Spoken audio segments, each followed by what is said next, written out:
Hello, my dear aspirants. Welcome to 4th April 2024 most important current affairs in just 30 seconds. First important current affairs is doctor Manmohan Singh, যিনি আমাদের former prime minister ছিলেন, তিনি finally retire করতে চলেছেন রাজ্যসভা থেকে। Tata ইন্টারন্যাশনালের নতুন MD হলেন Rajiv Singhal. Election commission of India এই ভোটের জন্য অ্যাক্টর হিসেবে আয়ুষ্মান খুরানাকে নির্বাচিত করলো, যাতে তিনি ইউথদেরকে ইন্সপায়ার করতে পারেন ভোট দেওয়ার জন্য। ন্যাশনাল ফেম অ্যাওয়ার্ডস 2024 এবারে পেলেন ডক্টর কার্তিক কাম্মুরি। তো 4th এপ্রিলে একটা ইম্পর্টেন্ট ডে পালন করা হয়, সেটা হচ্ছে মাইন অ্যাওয়ারনেস ডে।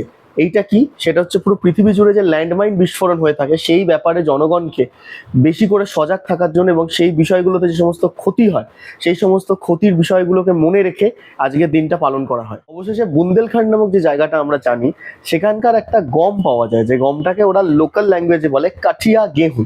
তো সেইটা এবারে জিআই ট্যাগ পেল এবং এটা কিন্তু আজকে সব